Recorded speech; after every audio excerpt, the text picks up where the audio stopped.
मीनाक्षी गिल्डियाल जी के पास जाओ और मैं माने सर, मीनाक्षी जी आप एक क्षेत्रीय दल के तौर पर इन 24 वर्षों में उत्तराखंड को कहां पाती हैं?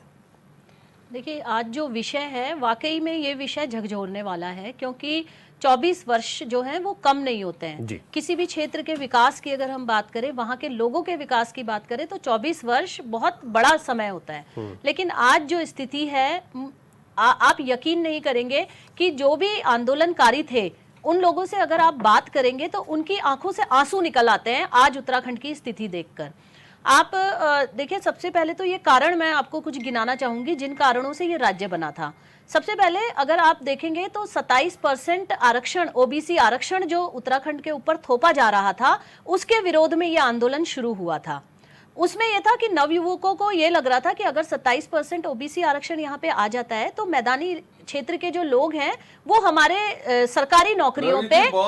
मेरी बहन ने बहुत अच्छा मुद्दा यहाँ जी जी बिल्कुल, मैं वही बात, आप प्लीज आप मेरी बात सुन लीजिए। और वर्मा जी, आप मेरी बात तो सुन लीजिए, क्लियर करने दीजिए मुझे बात, मेरे को पॉइंट पूरी बात मैं आप अपनी बात करिएगा। मुझे आपका समर्थन नहीं चाहिए, मुझे भाजपा का समर्थन नहीं चाहिए, क्योंकि यही वो साजिशें हैं जो भाजपा हमेशा से करती आई है। कांग्रेस पार्टी कर रही है। अरे एक सेकंड, वो यूकेटी से अपनी बात रख रहे हैं। संजीव जी उन्होंने आपको नहीं कहा, उन्होंने अपनी बात रख रहे हैं अभी। मीनाक्षी जी आप, क्योंकि यहाँ के नवयुवकों को लगा था कि यहाँ की सरकारी नौकरियों पे मैदानी क्षेत्र के जो लोग हैं वो काबिज हो जाएंगे और हमारे हाथ में कुछ नहीं रहेगा।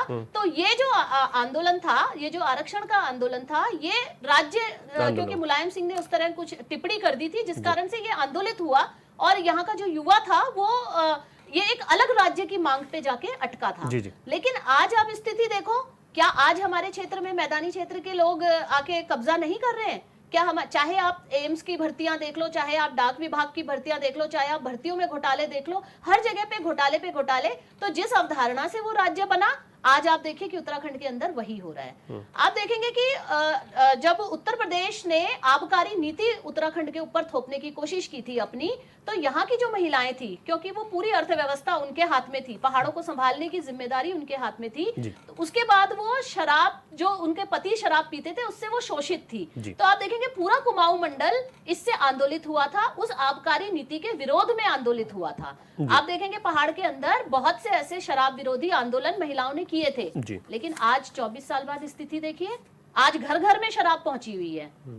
एक और बात जो मैं कहना चाहूंगी कि जो राजधानी की बात आई थी कि इन्होंने कहा था कि राजधानी गैरसैंण जो है वो वहां पे पर्यावरण को नुकसान होगा, इस तरह की इन्होंने दीक्षित आयोग में कई तरह के पॉइंट्स लेके आए थे कि राजधानी गैरसैंण नहीं होनी चाहिए, देहरादून होनी चाहिए।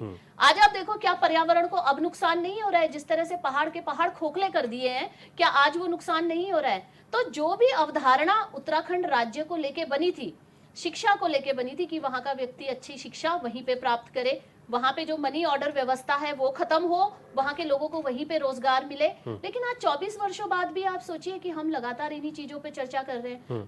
आपने भू कानून हटा दिया, जबकि वहीं आप पड़ोसी राज्य को देखेंगे। ये तो आप मानते होंगे ना कि 24 वर्षों में कुछ तो काम हुआ है। और देखिए वो जो भी हम बात, जो भी अभी वर्मा जी ने बात की है, विकास की जो बातें की है कि हमने सड़कें पहुंचा दी, ये पहुंचा दी, लेकिन ये सारी की सारी चीजें यहाँ के मूल निवासियों को उसका लाभ नहीं मिला।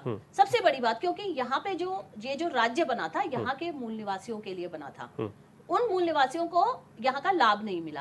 भाजपा आज श्रेय लेती है कि हमने राज्य जो है वो बनाया है, क्योंकि भाजपा की आप उनका श्रेय लेने का जो है वो उस समय बहुत बड़ी बड़ी साजिशें हुई थी, तो उसमें भी उन्होंने वो श्रेय आज लेते हैं। लेकिन क्या ये जिम्मेदारी लेते हैं जो साजिशें लेकिन हुई ये थी, लेकिन एक मिनट वर्मा जी प्लीज सुन लीजिए, आप मेरी बात को मत काटिए प्लीज। जो साजिश जब इन्होंने 9 नवंबर को राज्य बनना था, तो 7 नवंबर को 26 संशोधनों के साथ जो इन्होंने राज्य वहां पे जो अपनी रिपोर्ट दी थी, 26 संशोधन जो इन्होंने यहाँ पे करवाए थे, क्या कारण था कि सारी की सारी परिसंपत्तियां ये उत्तर प्रदेश के हाथ में गिरवी रख के आ गए। ठीक है, इसी तरह कांग्रेस भी पूरी की तरह पूरी इसमें इन्वॉल्व है। कांग्रेस ने भी कभी भी इस राज्य की भलाई के लिए नहीं सोचा, क्योंकि कांग्रेस की भी अगर हम बात करें तो जब नैनीताल हाई कोर्ट ने परिसंपत्तियों का मामला सुलझाने की बात की थी, तो कांग्रेस ने इस पे कोई एक्शन नहीं किया। उसके बाद आप देखेंगे उन्होंने मामला जो है वो सुप्रीम कोर्ट में चला गया। हाँ, उलझते हैं। कांग्रेस की भी सरकारें आई। डबल इंजन की बात करते हैं ना ये बार बार, डबल इंजन आप देखें, यहाँ तो ट्रिपल इंजन लग गए थे। आप उत्तराखंड में भाजपा, उत्तर प्रदेश में भाजपा, केंद्र में भाजपा, उसके बाद भी आज परिसंपत्तियों का मामला नहीं सुलझा है, ठीक है, गैरसैंण राजधानी का मामला नहीं सुलझा है। तो आज आप जिस विकास की ये बात करें, देखिए वो सतत प्रक्रिया है। इन्हें वो पैसा तो कहीं ना कहीं तो लगाना है ना भाई, जेब भरनी है तो कहीं ना कहीं पैसा तो लेना पड़ेगा किसी ना किसी परियोजनाओं के नाम पे। ठीक है। अब मैं हमारे साथ